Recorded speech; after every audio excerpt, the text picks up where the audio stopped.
Hello जी। आज हम बात कर लेते हैं देश की सबसे बड़ी बिस्किट मैन्युफैक्चरिंग कंपनी के बारे में। क्या हमारा तीसरा वीडियो होने वाला है। और हम देखने वाले हैं ब्रिटानिया इंडस्ट्री के बारे में, क्या कहानी हुई, इनका क्वार्टर वन का रिजल्ट कैसा रहा। और ये सारी जो भी कंपनियां होती है ना, इनसे हमें देख के पता चलता है कि इंडिया का कंजम्पशन पैटर्न किस तरीके से चल रहा है। देखो, जैसे जो बिस्किट बनाने वाले कंपनी है ना, उससे हमें ग्रोथ पता चलती है कि इकोनॉमिक इंजन कितनी तेजी से भाग रहा है। देखो, एक तो फिगर होता है जीडीपी वाला। उससे बेहतर मेरे को ये फिगर लगता है कि जो आपकी एक्चुअल कंपनियां कितनी ग्रोथ दिखा रही है, उसके आसपास का ही पूरा कंट्री ग्रो करेगा।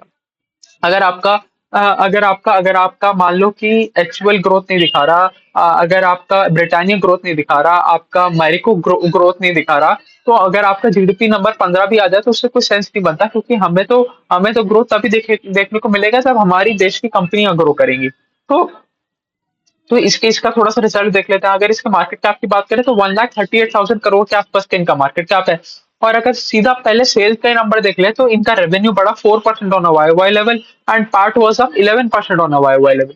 मतलब कुछ ग्रोथ आ ही नहीं रहा है, यही प्रॉब्लम है। एफएमसीजी कंपनी में भी सबसे तेज growing company Mrs Bector foods है। शायद उसका वीडियो मैंने बना दिया है, अगर नहीं बनाया तो वो भी बना देंगे। वो भी उसमें उसमें उसमें फिर भी ग्रोथ आ रहा है, उसमें 17-18% का ग्रोथ आ रहा है। तो एक एफएमसीजी कंपनी के लिए ऑन द हायर एंड है। इससे तेज ग्रो करने वाली आपको एफएमसीजी कंपनी आज की डेट में बहुत ही कम देखने को मिलेगी, शायद नहीं मिलेगी।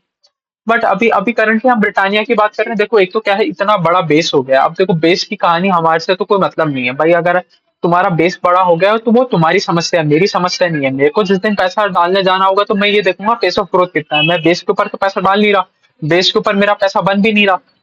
तो एज अ शेयर होल्डर मेरे को तो ये मतलब है कि आप अपना ग्रोथ कितना दिखा रहे हो, जो आप अपना वॉल्यूम ग्रोथ कितना दिखा रहे हो, वैल्यू ग्रोथ कितना दिखा रहे हो, ओवरऑल रेवेन्यू कितने रेट पे ग्रो कर रहा है, बॉटम लाइन कितने रेट पे ग्रो करती है, मेरे को तो उससे मतलब है।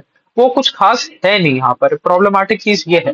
और बाकी किसी भी कंपनी में नहीं है। आप चाहे मैरिको का रिजल्ट उठा लो, हमने एचयूएल का एनालिसिस कर लिया है, मैरिको का अगले वीडियो में कर लेंगे, चलो। हमने एचयूएल का ऑलरेडी एनालिसिस कर लिया है, यहाँ पर ग्रोथ दिख नहीं रहा है। जितना जितना जीडीपी नंबर आ रहा है उसके हिसाब से ग्रोथ आ नहीं रहा है इन कंपनियों में, एक ये थोड़ी सी प्रॉब्लमेटिक चीज है। बट चलिए, फिर भी हम देख लेते हैं। एक हमें इंडस्ट्री के बारे में आइडिया पड़ेगा और उसके बाद हमें पता चलेगा कि हमारा एफएमसीजी सेक्टर कितनी तेजी से ग्रो कर रहा है। अब देखो, ये भी सारा का सारा खेल डिस्ट्रीब्यूशन का है कि आप बिस्किट में कोई सोना चांदी लगा के तो बेच नहीं रहे हो कि आप बहुत ज्यादा वैल्यू ग्रोथ कर जाओगे, कि इस बार आप 5 रुपए का बिस्किट बेच रहे थे, अगले दिन से प्राइस चेंज हो गया और बिस्किट का दाम हो गया 50 रुपए। एक दिन में 10 गुना हो गया प्राइस। तो ऐसा तो कुछ है नहीं। तो आपका सारा का सारा खेल डिस्ट्रीब्यूशन का है। जितना ज्यादा वॉल्यूम लेके आप आओगे, जितने ज्यादा रिटेलर टच पॉइंट्स पे आप जा पाओगे, जितना ज्यादा आपके डायरेक्ट आउटलेट्स खोलेंगे, उतना ज्यादा आपका वॉल्यूम आएगा, उतना ज्यादा आपका रेवेन्यू आएगा और उतना ही ज्यादा आपका पैट आएगा। तो अब देख लेते हैं, इन्होंने nearly nearly 30,000 direct outlets add किए इन द लास्ट क्वार्टर। और इनमें से कुछ कुछ रूरल सेगमेंट में भी थे। मेजोरिटी अर्बन में था, ऑलमोस्ट 30,000 ही अर्बन में था। और कुछ कुछ कुछ इनका इनका रूरल सेगमेंट में भी खुला। अगर कंपनी की बात करें तो कंपनी कहता है हमें रूरल सेगमेंट में ज्यादा डिमांड आती हुई दिख रही है। ये एक अच्छा साइन है, एक ये बहुत अच्छा साइन है। देखो, जो भी एक कंट्री का इकोनॉमी है, जैसे स्पेशली अगर इंडिया की बात करें, तो जो रूरल इकोनॉमी है ना, वो हमारा जब तक पिकअप नहीं करेगा तब तक हमें ज्यादा से ज्यादा ग्रोथ आती हुई दिखेगी नहीं। क्योंकि जब वो कंजम्पशन पे चला जाएगा तो पूरा इकोनॉमी का चक्का चलने लग जाएगा। तो वो बहुत बेहतरीन चीज हो जाएगी। अभी जैसे हमने इतने सारे फाइनेंशियल पढ़े, हमने बहुत सारे माइक्रो फाइनेंस कंपनी पढ़े। ये माइक्रो फाइनेंस कंपनी जाके कहाँ लैंड करते हैं? ये रूरल सेगमेंट में ही तो करते हैं। अगर रूरल सेगमेंट वाले खर्चा करने लग जाएंगे तो वो लोग खर्चा तभी करेंगे जब उनकी जेब में पैसा होगा। वो जाके क्रेडिट कार्ड पे शॉपिंग करके नहीं आ रहे, वो अपनी जेब से पैसा खर्चा करके आ रहे हैं। अगर वो उनकी कमाई 100 रुपए की है तो मैक्स मैक्स बाजार में 100 रुपए ही खर्चेंगे। वो मिडिल क्लास या अपर मिडिल क्लास आदमी की तरह नहीं है कि जाके कार्ड के ऊपर खर्चा करके आ जाए। तो अगर अगर रूरल इकोनॉमी में कब देखने को मिल रहा है तो हर इंडस्ट्री के लिए बेनिफिशियल है। आप चाहे एक फाइनेंस कंपनी के रिगार्डिंग ले लो, चाहे एक आप एफएमसीजी कंपनी के रिगार्डिंग ले लो, चाहे आप कंज्यूमर ड्यूरेबल के रिगार्डिंग ले लो। क्योंकि जब रूरल सेगमेंट में कंजम्पशन बढ़ेगा तब आप देखोगे कि ये जितने भी कंज्यूमर ड्यूरेबल वगैरह है, इन सब में धीरे धीरे करके ग्रोथ आनी शुरू हो जाएगी। जैसे हमने टू व्हीलर स्पेस में थोड़ा बहुत देखा कि टू व्हीलर स्पेस में आप थोड़ी थोड़ी ग्रीन शूट्स देखने को मिल रही हैं, वहां पर थोड़ी सी ग्रोथ आती हुई दिख रही है। तो ये रूरल डिमांड पिकअप होना बहुत जरूरी है। और ये ब्रिटानिया ने हमें यही चीज बताया कि अब हमें करंट करंट जहां पर अभी हम बैठे हैं, हम अगस्त 2024 में बैठे हैं, तब हमें लग रहा है कि अब हमारा जो जो रूरल वाला वॉल्यूम है वो ज्यादा पेस पे ग्रो करेगा एज कम्पेयर टू हमारा अर्बन वाला। अगर मैं एग्जैक्ट नंबर की बात करूं तो इन्होंने बताया इन्होंने बताया कि रूरल वाले सेगमेंट में हमें देखने को मिलेगा 7.6% का वॉल्यूम ग्रोथ, वहीं अर्बन वाले में देखने को मिलेगा 5.7% का वॉल्यूम ग्रोथ।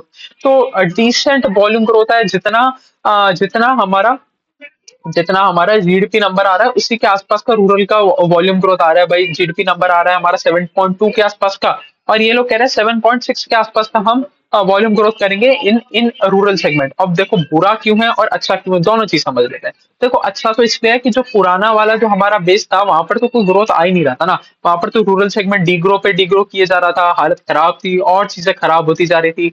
अब धीरे धीरे वो 1-2% पे ग्रोथ पे आए, अब वापस वो 7.5% 8% ग्रोथ की तरफ निकल पड़े। तो ट्रेंड ठीक हो गया, ये एक पॉजिटिव चीज है। नेगेटिव चीज क्या है कि अगर आप 7.2% की जीडीपी ग्रोथ में 7.6% का वॉल्यूम ग्रोथ ला रहे हो तो कुछ खास नंबर है नहीं आपका। आपको at least 1.5 times of the GDP तो बढ़ना ही चाहिए ना। आप देखो, आप अनऑर्गेनाइज मार्केट से थोड़ा मार्केट शेयर खेचोगे तो उससे तो आपको ज्यादा पेस पे ग्रो करना चाहिए। तो ये थोड़ा सा नेगेटिव है। बट ठीक है, ये तो हमें part and parcel of the business है, ये तो देखते हुए चलना पड़ेगा, ट्रैक करते हुए चलना पड़ेगा, क्या रिजल्ट आता है उसके हिसाब से हम आगे चल के भी देखेंगे। अभी जितनी भी हमने कंपनी देखी है वो सब यही कह रही है कि 5-6%, 7%, 8%, ज्यादा ज्यादा कोई बोल देता है तो डबल डिजिट बोल देता है, मतलब 10-11% के आसपास का वॉल्यूम ग्रोथ से ज्यादा कोई बात नहीं कर रहा। अगर इन दोनों का एवरेज निकालें तो ये कह रहे हैं कि 6.5% के आसपास का हम वॉल्यूम ग्रोथ कर सकते हैं और उसी के आसपास का हम वैल्यू ग्रोथ भी कर सकते हैं। मतलब कोई कोई प्राइस बढ़ाने के बारे में अभी ये नहीं सोच रहे। तो जितना वॉल्यूम बढ़ेगा उसी प्रोपोर्शन में प्राइस बढ़ेगा। तो अगर 1% वॉल्यूम बढ़ा तो 1% प्राइस भी बढ़ जाएगा, मतलब 1% वैल्यू भी बढ़ेगा, क्योंकि आपने 1% ज्यादा सामान बेचा। अब जब जब अगर ये सामान का प्राइस बढ़ा देंगे तब क्या होगा, तब आपका आपका वैल्यू ग्रोथ ज्यादा होगा। आप 6% का सामान बेचोगे और आपको 7%, 8%, 9% के आसपास का वैल्यू ग्रोथ मिलेगा।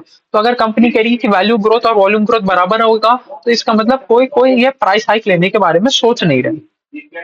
अगर हम बात करें तो देखो देखो एक और चीज है। अब ब्रिटानिया ने अपना बिस्किट वाला सेगमेंट डोमिनेट कर रखा है। अब आप देखोगे, आपको पता चलेगा इन्होंने 15-16 में पार्ले को ओवरटेक किया था number one biscuit manufacture company in the India. और उसको मेंटेन करते हुए चले हैं और अपने गैप को बढ़ाते हुए चले हैं। अब ये जो जो नंबर वन और नंबर टू के बीच का गैप है उसको बढ़ाते हुए चल रहे हैं, तो ये बहुत बेहतरीन चीज है। तो अब क्या है, जब आप एक सेगमेंट के मार्केट लीडर हो जाते हो और वो कुछ सेगमेंट कुछ 25-30% से ग्रो नहीं कर रहा, तो आपके उस सेगमेंट से ग्रोथ पे 25-30% के आसपास की आ नहीं सकती। वहां पर ग्रोथ ही स्लो डाउन हो जाएगा, क्योंकि आप इंडस्ट्री के एक मेजर पोर्शन बन चुके होते हो और इंडस्ट्री का इटसेल्फ ग्रोथ रेट नीचे आ चुका होता है।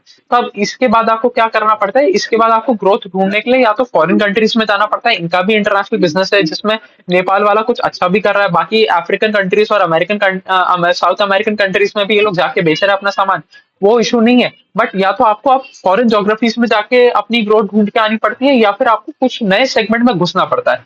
तो इन्होंने दोनों ही काम किया, ये फॉरेन फॉरेन मार्केट्स में भी घुसे और ये नए सेगमेंट में भी घुसने की इन्होंने कोशिश की। पहले तो ये अपने अपने बिस्किट के पैरेलल जो साथ साथ एडजेसेंट प्रोडक्ट्स थे वो बनाने की कोशिश करी। उसके बाद अब ये नए नए बिजनेसेस में भी घुस रहे हैं। अब जैसे सबसे पहले इन्होंने बनाना स्टार्ट किया, अब जैसा आपको याद होगा, और चीज केक बनाना स्टार्ट किया या केक्स बनाना स्टार्ट किया। चीज केक और केक दोनों ही आता है इनका। तो उस वाले सेगमेंट में इनको अच्छी ग्रोथ दिख रही है, उस वाले सेगमेंट में इनको फिर भी डबल डिजिट ग्रोथ दिख रही है। जब आपका पूरा का पूरा जो कंपनी का रेवेन्यू है वो 4% से बढ़ रहा है, और जो चीज केक और केक वाला सेगमेंट है वो डबल डिजिट, मतलब डबल डिजिट मिनिमम भी पकड़ के चले, 10% से ग्रो कर रहा है, तो 2.5 टाइम्स ज्यादा ग्रोथ है। अगर हम वैसे ही बात करें तो इसके साथ इन्होंने अपना रस्क का बिजनेस स्टार्ट किया, अपना ब्रेड का बिजनेस स्टार्ट किया, जो बहुत ही बढ़िया बात है। ये सारे आपके आपके बिस्किट से सारे रिलेटेड प्रोडक्ट्स हैं। तो पहले आप इनमें घुसे, फिर आप आउट ऑफ द वे गए और थोड़े बहुत आपने एडिशनल प्रोडक्ट्स ऐड किए। एडिशनल प्रोडक्ट्स कैसे कि आप चीज बीज के सेगमेंट में घुस गए। आपने आपने फ्लेवर्ड मिल्क बेचना चालू कर दिया। इनका विंकिंग काउस करके एक ब्रांड है जिसका आपने ऐड भी देखा होगा। तो उन वाले सेगमेंट्स में घुस गए, उन वाले में भी आपको अच्छा वॉल्यूम ग्रोथ देखने को मिला।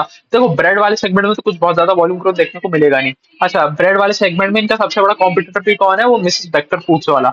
वो भी ब्रेड बनाने का एकदम उनका बढ़िया काम चल रहा है। तो वो इनका डायरेक्ट कॉम्पिटिटर है, उनका भी एक वीडियो बना लेंगे, है ना, उनके बारे में भी बात कर लेंगे। तो ये कहानी है। तो उसमें आपको ये 25-30 40% के आसपास से ग्रो कर नहीं सकते, उसमें ग्रोथ लिमिटेड ही रहता है। बट जैसे जैसे हम बात करें इनका जो जो फ्लेवर ड्रिंक्स वाला सेगमेंट है, उसमें अच्छा ग्रोथ देखने को मिल रहा है। अभी तो इतना इतना भयंकर हीट वेव पड़ा था, तो हीट वेव में ज्यादा जो जो कोल्ड बेवरेजेस है हमारी वो सर्व हो रही थी, उनकी डिमांड बढ़ रही थी, तो उनको वहां पर भी जो इनका विंकिंग काउस वाला सेगमेंट है, जो फ्लेवर्ड मिल्क वाला सेगमेंट है, इसमें इनको डबल डिजिट ग्रोथ देखने को मिला। तो रस्क वाले बिजनेस में डबल डिजिट ग्रोथ देखने को मिला। जो जो केक वाला सेगमेंट है उसमें डबल डिजिट ग्रोथ देखने को मिला। ये फ्लेवर्ड मिल्क वाले सेगमेंट में इनको डबल डिजिट का ग्रोथ देखने को मिला। तो ये सारे सेगमेंट कुछ इनके अच्छे भी कर रहा है, बट फिर भी ओवरऑल कंपनी लेवल पे 4-5% की वॉल्यूम ग्रोथ से कंपनी ऊपर उठ नहीं पा रही है। तो ठीक है, वो तो हम देखेंगे कि कैसे कहानी रहती है, कैसे चीजें आगे चलती हैं। अब फाइनली एक चीज बात कर लेते हैं कि रॉ मटेरियल प्राइसेस की। तो कंपनी ने बताया कि कुछ कुछ रॉ मटेरियल प्राइसेस हमारे काफी ऊपर जा रहे हैं, ऊपर की तरफ जा रहे हैं। और जैसे इन्होंने पहले बताया कि हम ज्यादा प्राइस हाइक लेने के बारे में भी सोच नहीं रहे, क्योंकि देखो जब रूरल डिमांड पिकअप हो रही है और उसी टाइम पे आप प्राइस हाइक कर दोगे, तो हो सकता है आपका जो डिमांड बढ़ के जो वॉल्यूम ग्रोथ आने की उम्मीद हो ना, वो खत्म हो जाए, वो वॉल्यूम ग्रोथ ना आए, क्योंकि आपने प्राइस बढ़ा दिया। तो उस चीज को भी इनको थोड़ा सा मैनेज करके चलना पड़ेगा। अगर हम स्पेसिफिक सेगमेंट्स देखें कि कहाँ कहाँ पर हमें हमें महंगाई की मार पड़ रही है, मतलब इनको कहाँ कहाँ पर महंगाई की मार पड़ रही है, तो देख लेते हैं। तो हमें पता चलेगा शुगर शुगर में करीबन करीबन 20% का इंक्रीज आ गया प्राइसेस में। फ्लावर में, मतलब आटे में इनको करीबन करीबन 1.2 1.3, मतलब 20-30% के आसपास का इंक्रीज देखने को मिला। वहीं कोको में तो 60% का इंक्रीज देखने को मिला। तो जो इनके चॉकलेट बिस्किट्स और ये सारी चीजें, इन सारी चीजों के कॉस्ट इफेक्ट होंगे ही होंगे। इसकी वजह से हमें देखने को मिला इनका मार्जिन कंप्रेशन भी हुआ थोड़ा सा। इनका पिछले क्वार्टर में मार्जिन था करीबन 17.3% का, जो गिर के रह गया 16.5%। अब आगे चल के देखते हैं इसमें क्या रहता है। अब जैसे देखो, ब्रिटानिया में कोई कुछ बताने की तो जरूरत नहीं है ना कि क्या प्रोडक्ट है, क्या ब्रांड नेम है। जैसे आप गुड डे देख लो, आप ब्रिटानिया रस्क देख लो, आप 50-50 देख लो, ये सारे बहुत फेमस ब्रांड है, सदियों से चली आ रही कंपनी है।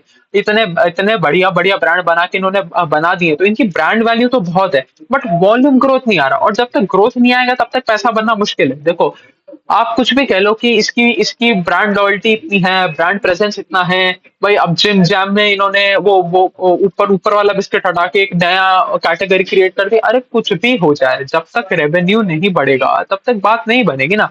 तो एंड ऑफ द डे तो हमें एज अ शेयर होल्डर तो हमें चाहिए कि रेवेन्यू ग्रोथ आ जाए। बाकी आपको जो पसंद है आप नीचे वाला बिस्किट भी हटा दो, उसमें हमें क्या दिक्कत है। तो चलिए अभी के लिए इतना रखते हैं। ये थी कहानी ब्रिटानिया की। इसके बाद हम मैरिको का रिजल्ट डिस्कस कर लेंगे, मिसेस बेक्टर का रिजल्ट डिस्कस कर लेंगे, और उसके अलावा भी जो भी कंपनी है उनके रिजल्ट हम डिस्कस कर ही रहे हैं, आगे भी करते रहेंगे। अभी के लिए इतना ही रखते हैं। Thank you.